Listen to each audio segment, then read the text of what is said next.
얼마 전에 지금 주총 있었지 않습니까? 거기서 지금 비밀 병기를 이제 발표를 했는데 뭐냐면은 마하1입니다. 지금 엔비디아에 이제 대항을 하겠다. 그래서 요 칩으로 몇 년 안에 전 세계 반도체 1위 기업 하겠다 이런 거거든요. 네이버에도 지금 올해 납품이 될 것 같아요. 원래 이제 같이 이제 두 회사에서 이제 개발한 건데요. 말로는 뭐 엔비디아를 뛰어넘겠다 이렇게 얘기를 하고 있는데요. 뭐 기대를 좀 하고 있습니다, 개인적으로.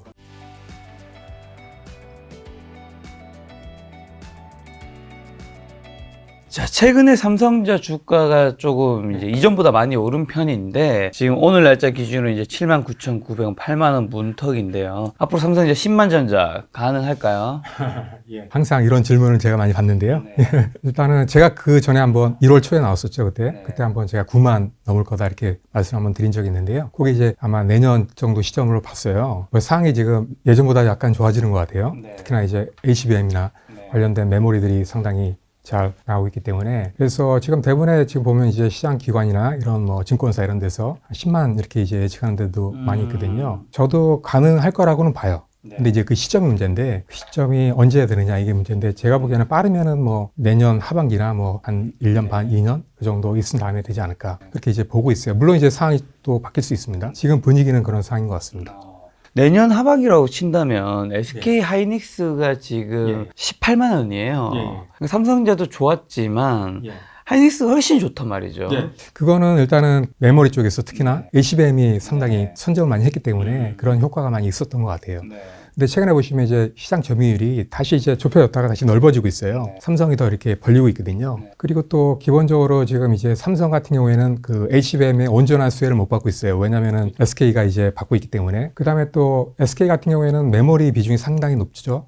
예, 주로 이제 DRAM 쪽에 많이 포커스 된 그런 기업이다 보니까 온전히 이제 수혜를 받는 거죠. 그런데 삼성 같은 경우에는 메모리 회사지만 한 반 그거밖에 안 되거든요. 나머지 이제 파운드리라든지 뭐 모바일이라든지 다른 사업부가 있기 때문에 그 온전하게 이제 다 받을 수는 없는 거죠. 그러니까 삼성전자 주가가 좋아지려면 지금 기본적으로 제가 보기에는 일단은 이제 메모리도 좋아야 되지만 최소한 이제 좋아지면서 파운드리 사업이 좀 좋아져야 되거든요. 근데 이제 아시다시피 최근에 이제 파운드리 사업이 그렇게 좋지 않기 때문에 이 사업이 좀 받쳐줘야 됩니다. 좀 받쳐준다면은 뭐 상당히 더 많이 올라가지 않을까 이렇게 보고 있습니다. 그럼 그런 관점에서는 뭐 삼성전자 가지신 분들이라면 지금이라도 하이닉스로 갈아타시는 것에 대해서는 어떻게 생각하세요? 근데 장기적으로 보면 저는 좀 반대입니다. 왜냐하면 이제 메모리 같은 경우에는 주기적으로 등락과 하락을 이제 반복을 하기 때문에 그런 시기가 올 때는 또 이제 떨어집니다. SK 하이닉스는. 근데 이제 삼성은 어느 정도 이제 방어가 가능한 거죠. 왜냐하면 이제 파운드리라든지 모바일이라든지 다른 사업도 있기 때문에 그런 어떤 측면에서는 훨씬 더 좋은 거죠. 그다음에 또 삼성이 또 뭐 메모리도 못하던 기업이 아니거든요. 단지 이제 그 파운드리 사업 쪽에 이제 포커스를 많이 하다 보니까 이제 HBM이라든지 이쪽에 많이 신경을 못 썼어요. 하다 보니까 또 최근에 이제 삼성도 안 되겠다 그래가지고 이제 파운드리보다는 HBM이라든지 CX라든지 이런 메모리 쪽에 좀 많이 포커스를 하고 있거든요. 그래서 충분히 제가 보기에는 이제 쫓아갈 수 있다고 보거든요. 최근 삼성전자가 HBM 사업 강화하고 있는데 앞으로 삼성전자 HBM 사업은 그럼 순항할 수 있을까요? 제가 보기에는 괜찮을 것 같아요. 왜냐하면 물론 이제 SK가 더 많이 하고 있지만 HBM3 같은 경우에는 그 시장 자체가 일단 커져요, 상당히. 이 자료 이제 최근에 나온 겁니다. 이게 제가 매번 이제 업데이트를 하는데요. 그 처음에는 뭐 불과 뭐 30%밖에 성장 안 한다 매년 이렇게 이제 나왔어요. 크지 않았는데 계속 이게 커집니다, 시장이. 어떤 데는 뭐 10배 이상 성장한다 이런 말이 나오고 있어요. 계속 좋아질 것 같아요, 더. 그 파이가 이제 커지기 때문에 그런 파이를 이제 삼성이 또 많이 가져간다는 거죠. 전체적으로 보면 뭐 삼성이나 뭐 SK 하이닉스는 이렇게 차이가 많이 없거든요. HBM도. 그 다음에 또 보시면은 뭐 메모리가 뭐 HBM만 있는 건 아니지 않습니까? CX라든지 이런 것도 있고, 그 다음에 일반 DDR5라든지 이런 것도 있기 때문에 제가 보기에는 뭐 삼성이 더 그래도 낫지 않을까 이렇게 보고 있어요.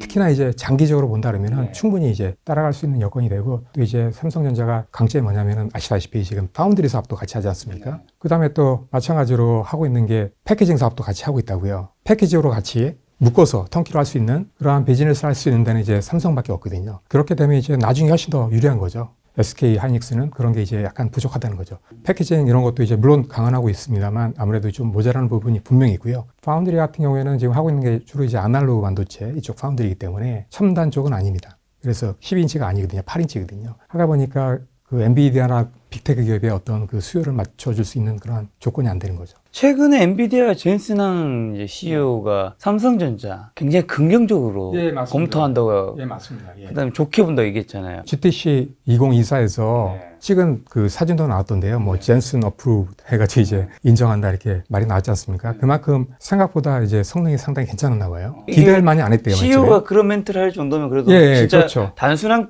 검토는 아닐 거냐. 그렇죠. 이제 긍정적이라는 말을 예, 이제 맞습니다. 예. 밝혔다는 건 확률이 높다는 예, 거겠죠. 맞습니다. 그리고 이제 봐야 될 게 있어요. 뭐가 있냐면 HBM3인데 똑같아요. 근데 이제 뭐가 다르냐? 단수가 달라요. 12단입니다. 12층으로 싼 거거든요. SK 하이닉스는 8단입니다. 근데 이게 지금 젠슨 어프로드 이렇게 나온 거거든요. 세계 최초로 개발한 거거든요, 삼성이. 그래서 이게 다르다는 거죠. 아직까지 SK 하이닉스는 물론 이제 앞으로 나오겠지만 아직까지 개발을 못했습니다. 처음으로 한 거예요. 이번에 이제 1년 동안 준비를 한 거예요. 뒤쳐져가지고. 그래서 이제 따라잡겠다. 그래서 제가 보기에는 요게 이제 승인을 받았기 때문에 제가 보기에는 상당히 많이 이제 출하가 되지 않을까. 특히나 이제 보시면 이제 8단하고 이제 12단 동시에 이제 승인이 될 것 같아요. 제가 보기에. 과거 불과 제가 이제 현업에 물어봤어요. 그때 이제 현업에 있는 사람들한테. 근데 분위기가 어떻냐면 HBM3E 같은 경우에는 거의 SK가 다 할 거다. 이렇게 이제 분위기가 완전히 그냥 그렇게 돼버렸어요. 근데 이게 나오면서 이제 분위기가 약간 이제 역전되면서 마찬가지로 이제 주가도 많이 오르고 있고요. 그래서 제가 보기에는 뭐 1년 동안은 물론 이제 SK 하이닉스가 더 앞서갈 수 있습니다. 근데 2년, 3년 이렇게 본다라면은 삼성이 충분히 역전할 수 있고, 그 다음에 또 이제 삼성도 캐파가 훨씬 더 많거든요. 더 많이 느립니다. 하기 때문에 충분한 가능성이 있는 거죠. 자, 지금 삼성전자 시스템 LSI 사업부도 좀 선방하고 있는데 갤럭시 S24에 들어간 엑시노스에 대한 평가가 좋게 나오고 있는데 앞으로 전망 좀 어떻게 보시나요? 예, 좋습니다. 예. 요게 지금 중요한데요. 왜냐하면 아시다시피 지금 예전에 고스 사태 한번 발생해가지고 이게 엄청난 문제가 됐잖아요. 그래서 엑시노스를 다 빼버렸어요. S23에는, 갤럭시 S23에는 빼버렸는데, 그런 다음에 이제 문제가 뭐냐면은 삼성의 원가 부담이 엄청나게 높아졌어요. 그러니까 스마트폰 팔아봤자 퀄컴에서 이제 칩을 사는데 스냅드래곤 너무 비싸다 보니까 이게 이제 남지가 않는 거예요. 그러니까 이게 다 손해인 거예요. 왜냐면은 일단은 그 시스템 LSI 사업부 여기서 이제 엑시노스를 만들기 때문에 여기서도 이제 매출이 없는 거죠. 마찬가지로 파운드리도 그걸 이제 제조를 해야 되는데 그걸 또 못한 거예요. 스마트폰 그쪽에는 또 이제 엑시노스를 넣지 못하기 때문에 어떻습니까? 이게 또 원가 부담이 엄청나게 높아진 거죠. 그러니까 세 분야에서 다 손해를 봤던 거거든요. 삼성은 이번에 엄청나게 지금 이제 개선해가지고 이제 어느 정도 성능이 상당히 좋게 나왔죠. 지금 성능 보시면은 뭐 물론 이제 퀄컴보다는 뭐 약간 떨어진다 이런 얘기는 있습니다. 근데 이제 엇비슷하게 지금 가고 있거든요. 그래서 삼성의 기본적인 전략은 뭐냐면 모든 갤럭시 폰에 엑시노스를 넣겠다 이런 거거든요. 그래서 요번에 나오는 얼마 있으면 이제 나옵니다. 그 플립폰 있지 않습니까? 갤럭시 G죠. G 플립 6죠. 요게 이제 조만간 나오는데 올해 아마 말에 나올 것 같은데 여기도 지금 엑시노스가 들어갈 것 같습니다. 이런 분위기가 지금 나오고 있거든요. 그렇게 된다 그러면은 앞으로 이제 제가 보기에는 엑시노스가 들어가는 게 지금 2400이지 않습니까? 이게 지금 갤럭시 S24에는 울트라에는 지금 안 들어가고 있어요. 울트라는 지금 이제 플래그십 고급향 모델이거든요. 이건 지금 퀄컴도 쓰고 있는데 이것도 아마 제가 보기에는 바꿀 것 같아요. 엑시노스로. 그래서 전반적으로 제가 보기에는 아마 올해 말 내년 되면 이제 또 엑시노스 2500이 나옵니다. 그게 지금 아마 더 이제 확대되지 않을까 이렇게 이제 보고 있는 거죠. 그래서 이게 엑시노스가 일단 살아야지만 삼성전자가 전체적으로 다 살 수가 있어요. 상당히 중요한 겁니다.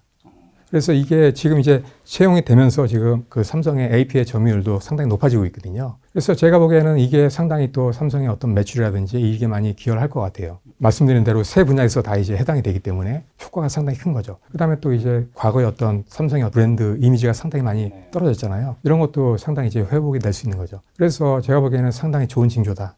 이렇게 보고 있습니다. 삼성 파운드리가 또 굉장히 중요한데 사실 좀 안타깝게 여전히 좀 부진한 모습인데 앞으로 삼성 파운드리 사업 좀 어떻게 될까요?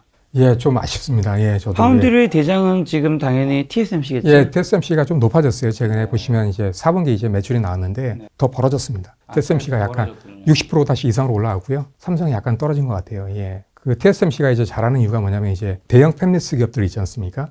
예를 들면 뭐 브로드컴이라든지 퀄컴이라든지 엔비디아라든지 미디어텍 이런 기업들을 수주를 해야 돼요. 근데 이제 이런 기업들은 다 지금 TSMC에서 하고 있어요. 예, 이게 좀 가져와야 되는데 이걸 못 가져오고 있는 거예요. 그 원인이 뭐냐면 예전에 보면 GA 방식 3나노 했지 않습니까? 삼성이 먼저 했다고요. TSMC는 핀텟인데 결정적으로 이제 잘 못했던 게 있어요. 뭐냐면 이제 수율이 안 좋았어요. 수율이 상당히 중요하거든요. 아무리 먼저 기술 개발하고 뭐 제품을 내놓는다 해도 수율이 안 좋아 버리면 문제가 돼요. 고객은 이제 선택을 안 한 거죠. 왜냐하면 특히나 이제 불황일 때는 고객들은 이제 안정적인 어떤 기업체를 원할 수밖에 없거든요. 그래서 삼성의 지금 최근에 보시면 움직임이 뭐냐면, 물론 이제 HBM 쪽에도 많이 포커스하고 있지만 컨트롤 타워를 지금 세웠습니다. 이게 뭐냐면은 파운드리 사업을 전반적으로 지휘하는 거예요. 파운드리 사업의 어떤 앞으로의 어떤 전략이라든지 생산 운영 방침이라든지 영업은 어떻게 할 것이라든지 이런 걸 전반적으로 이제 컨트롤하는 거예요.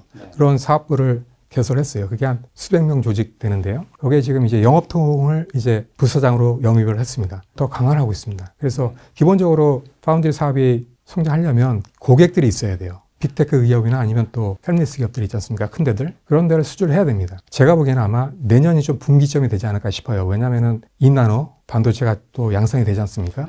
이때 지금 TSMC가 2나노 마찬가지로 하는데요. 이때 지금 핀펫에서 GA 방식으로 바꿉니다. 그러면서 어떤 문제가 많이 발생할 소지가 있어요. 왜냐하면 삼성 같은 경우도 그거 도입하면서 많은 문제가 있었거든요.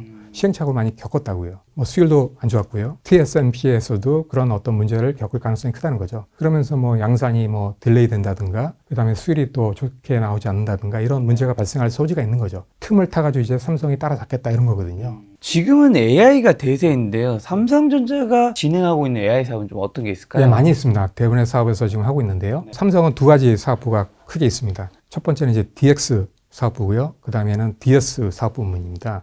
이 차이가 뭐냐면은 이제 DX는 뭐냐면은 그 세트예요. 완제품 있지 않습니까? 그거고 그 다음에 DS는 이제 반도체 쪽입니다. DS는 지금 하고 있는 게 뭐냐면은 기본적으로 삼성은 모든 제품에 인공지능을 도입하겠다 이런 거예요. 그래서 얼마 전에 출시된 갤럭시 S24에도 마찬가지로 온 디바이스 A가 도입이 됐죠. 그러면서 스마트폰이 엄청나게 지금 팔리고 있죠.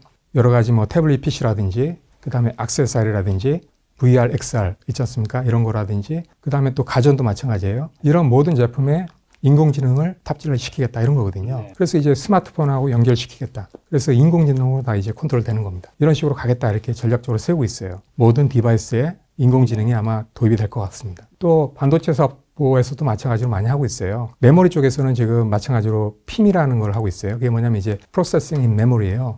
뭐냐면은 메모리 반도체에서 저장만 하는 게 아닙니다. 여기서 이제 연산 기능도 같이 이제 일부 하겠다 이런 거거든요.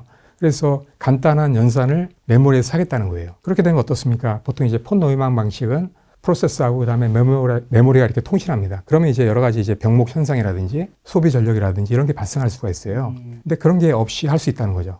왜냐하면 이제 칩 하나에서 모든 걸 다 하기 때문에. 그래서 상당히 효과적인 거죠. 이런 걸 이제 PIM 이런 거 이제 하겠다는 거거든요. 그래서 이런 걸 하게 되고 나중에는 뭐냐면 이제 뉴로모픽 반도체라고 하는데 이런 칩에서 모든 걸 다 하는 겁니다. 성능도 훨씬 더 좋아지고요. 연산 기능도 똑같이 이제 훨씬 더 높아집니다. 예를 들면 이제 그 인간의 어떤 두뇌 있지 않습니까? 요거랑 같이 이제 기능하는 반도체를 만들겠다는 거예요. 그런 걸 지금 하고 있습니다. 얼마 전에 지금 주총 있었지 않습니까? 거기서 지금 비밀 병기를 이제 발표를 했는데 뭐냐면은 마하원입니다. 지금 엔비디아가 지금 거의 뭐 장악하고 있지 않습니까? 인공지능 쪽으로. 엔비디아 같은 경우에는 그 보통 이제 인공지능에 보시면은 이제 데이터를 이제 학습하고 그다음에 이제 추론합니다. 그 모드를 지금 보시면은 다 GPU에서 다 하고 있거든요. 보통 이제 GPU 같은 경우에는 그 추론에는 그렇게 적합하지는 않습니다. 가격이 좀 비싼 것도 있고 또 이렇게 통신하다 보면 여러 가지 이제 병목 현상이 또 발생을 하거든요. 전력 소모가 상당히 많아요. 그런 문제가 있기 때문에 GPU가 추론 쪽에는 적합하지가 않습니다. 그래서 최근에 나오고 있는 게 이제 NPU 많이 하고 있는데요. 이게 더 적합합니다. 그래서 지금 엔비디아에 이제 대항을 하겠다. 그래서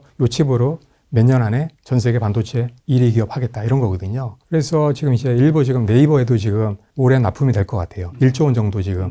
원래 이제 같이 이제 두 회사에서 이제 개발한 건데요. 그래서 1조 원 정도 이제 마원 칩을 이제 납품할 것 같아요. 마찬가지로 네이버 같은 경우도 그 GPU를 썼었거든요. 엔비디아 거를. 그러면서 여러 가지 이제 말씀드린 문제가 있었던 거죠. 그리고 또 가격이 너무 높아요. 삼성 같은 경우에는 지금 기본적으로 보시면은 가격이 상당히 싸거든요. 한 10분의 1 정도밖에 안 될 것 같아요. 소비 전력은 제가 보기에는 한 8배 정도 이제 나아진다고 얘기를 하더라고요. 성능도 한 8배 정도 나아진다 이렇게 얘기를 하고 있는데요. 그런 식으로 이제 엄청난 슈퍼칩을 지금 만들고 있습니다. 예, 하반기 내년 초가 되면 아마 나올 것 같은데요. 뭐 말로는 뭐 엔비디아를 뛰어넘겠다 이렇게 얘기를 하고 있는데요. 뭐 기대를 좀 하고 있습니다, 개인적으로. 근데 삼성전자가 이번에 주가 크게 오른 거는 엔비디아의 이제 젠스당 씨의 코멘트가 있었기 때문이잖아요. 예, 제가 볼 땐 그렇습니다. 네. 그럼 혹시나 그게 이제 엔비디아에서 삼성전자 반도체를 선택하고 안 하고는 언제쯤 결정 날까요? 그때 되면 또 주가가 그렇죠. 근데 이제 주가는 출렁이겠죠. 근데 이제 선반영 되지 않습니까? 예, 보통 이제 6개월에서 한 1년 정도 선반영이 되기 때문에 허가 나면 아마 빠르면은 말이나 아니면 내년 초가 될 가능성도 있죠. 근데 이제 주가는 말씀드린 대로 이제 선반영이 되기 때문에 만약에 이제 납품이 된다는 소식이 들리면 올라가는 거죠. 그럼 발표가 난다라면 이제 바로 오르겠죠, 주가는. 그리고 또 시장 자체도 지금 계속 HBM이 수요가 많아지고 있기 때문에 아마 좋을 것 같습니다.